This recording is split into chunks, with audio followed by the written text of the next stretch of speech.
मनन साहब, आपके हिसाब से क्या अभी भी सीबीआई पिंजरे का तोता है क्या, जैसे जस्टिस भुइयां कह रहे हैं?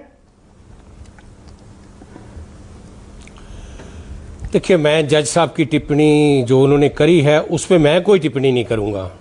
ये एक बार नहीं है, कई बार पिछले जजेस भी, फॉर्मर जजेस भी बड़ा कुछ कह के गए हैं। सवाल ये है कि उसके बाद सुधार कितना हुआ है। और इन्वेस्टिगेटिंग एजेंसी पे उंगली उठाना, मैं डिफेंस काउंसिल हूँ बेसिकली, हम रोज उठाते हैं। डेली एक नहीं, हिंदुस्तान का एक एक वकील जो डिफेंस होता है, डिफेंस का लॉयर हमेशा क्रिटिसाइज इन्वेस्टिगेटिंग एजेंसी को करता है।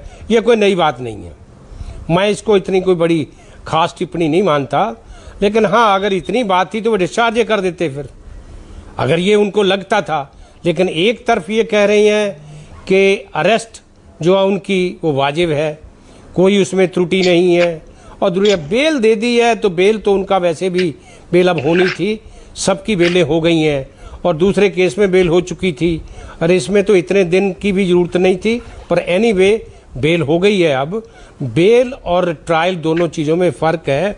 इंदिरा गांधी जी पे केस चले हैं इस देश में, नरसिम्हा राव जी पे केस चले हैं, जयललिता पे केस चले हैं, ना जाने मैं कितनों के नाम ले दूं, ये या पॉलिटिशियंस पे या गवर्नमेंट ऑफिशियल्स पे या प्राइवेट लोगों पे, और केस चलते हैं, अरेस्ट होते हैं, उसके बाद बेल होती है। और क्वेश्चन ये है कि बेल एक ऐसा विषय है जिसको आज तक ऑनरेबल सुप्रीम कोर्ट या हाई कोर्ट ये हमेशा बेल करते समय टिप्पणी करते हैं। लेकिन क्वेश्चन ये है, अभी मनीष सिसोदिया जी की बेल हुई है।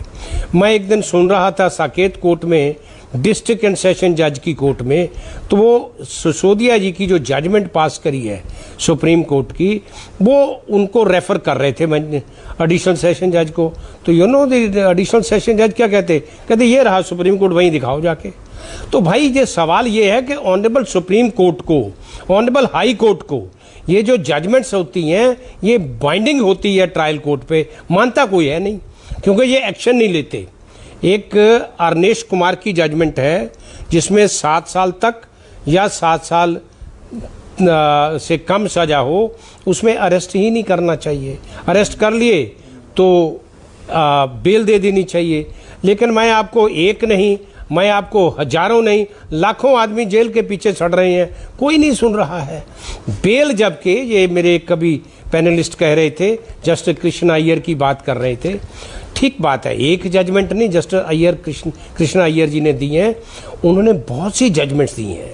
एक मुझे याद है इंसानी, मुझे याद है, पहला नाम नहीं याद है, वर्सेस यूटीआई चंडीगढ़ है, 1981 की जजमेंट है जस्टिस कृष्ण अय्यर की। उन्होंने 420 में कहा कि किसी को अरेस्ट करने की जरूरत ही नहीं है, अगर कोई रिकवरी भी करनी है तो वो अगर एंटीसिपेटरी बेल पर है तो रिकवरी कर सकते हैं, चूंकि एक कंडीशन लगेगी उस पर कि he will join the investigation, he will cooperate with the investigation and he will not tamper with the prosecution evidence. तो मेरा मानना ये है कि जो बेल और ट्रायल दोनों चीज़ें अलग अलग हैं।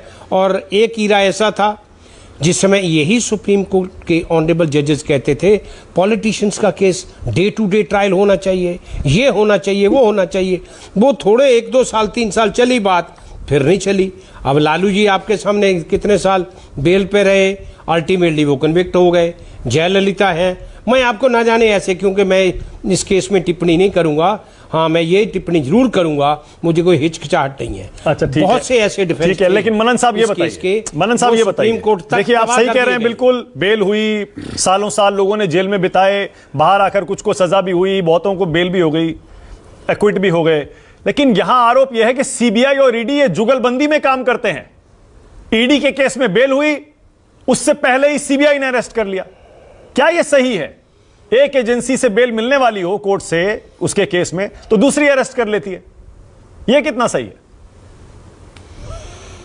मेरा अपना परसेप्शन है, इसमें सीबीआई को अरेस्ट करना नहीं चाहिए था। Usually by and large CBI cases में अरेस्ट नहीं डालती है, अगर खासकर जहां इन्वेस्टिगेशन कंप्लीट हो चुकी हो और चार्जशीट दाखिल करनी हो। मैं आपको एक नहीं हजारों केस बता सकता हूं एटलीस्ट सैकड़ों केसों में मैं भी पेश हुआ हूँ सीबीआई के, यहाँ विदाउट अरेस्ट चार्जशीट दाखिल करते हैं ये। लेकिन इस केस में क्या है क्या नहीं है मैं टिप्पणी नहीं करूँगा, चूँकि मैं कोई पॉलिटिशियन नहीं हूँ। ये बीजेपी वाले कांग्रेस को, कांग्रेस वाले आम आदमी पार्टी को, आम वाले बीजेपी को क्रिटिसाइज कर सकते हैं, इनका धर्म है, इनका कर्म है, दोनों चीज़ें इनके साथ हैं। लेकिन मेरा मानना ये है इस केस में सीबीआई को अरेस्ट करना नहीं चाहिए था जब ईडी से उनको बेल मिल गई है।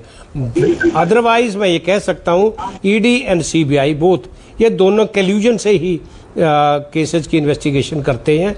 चूँकि अगर किसी पर केस सीबीआई ने या पुलिस ने अरेस्ट करे हो, सेक्शंस हैं आईपीसी के, पहले आईपीसी थी अब दूसरा नाम दे दिया गया है, अगर वो सेक्शंस नहीं है, उस धाराओं के नीचे केस नहीं है तो ईडी अरेस्ट नहीं कर सकती।